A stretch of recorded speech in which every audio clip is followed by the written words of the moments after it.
Assalamu alaikum guys, ke usta shobar. Welcome to my official YouTube channel JS Jachud and watching my JS Jachud brand new video. আপনাদের সবাইকে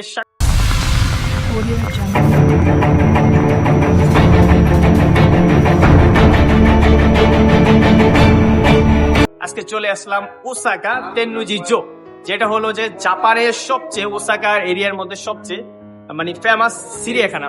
তো চলেন আজকে একসাথে এই চিড়িয়াখানা ঘুরে মানে এখানে কি কি আছে চলেন সবাই একসাথে ঘুরে দেখা যাক।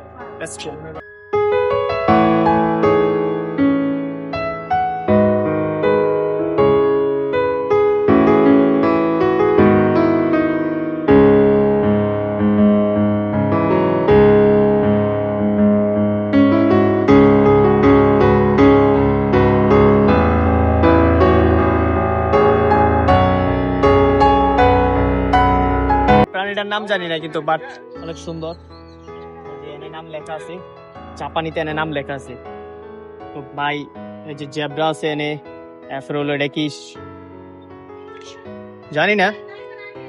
এই যে এটা হলো এটা বিরল প্রজাতির প্রাণী। আমরা এখন বাঘ দেখতে যাবো। বাঘ মানে জাপানের আসার পর কখনো বাঘ দেখা হয় না, এই প্রথম মানে এই চিড়িয়াখানা আসার পরে বাঘ দেখতাম যাইতেছি। সবকিছু দেখা হয়েছে, তো এখন বাঘ দেখতে যাবো।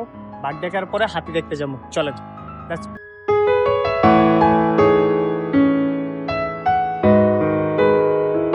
ভাই টাইগার দেখে তো পুরাই হতাশ।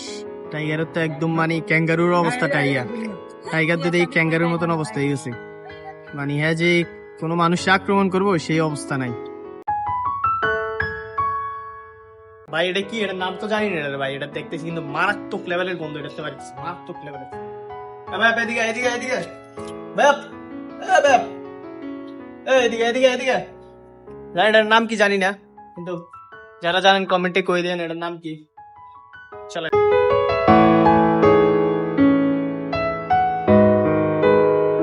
কি নিলে এটা?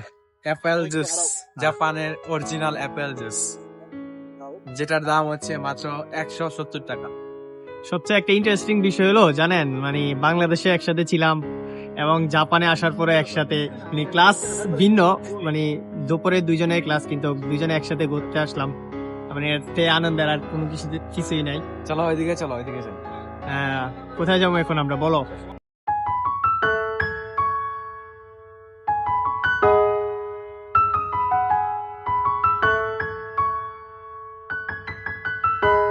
কিন্তু কখনো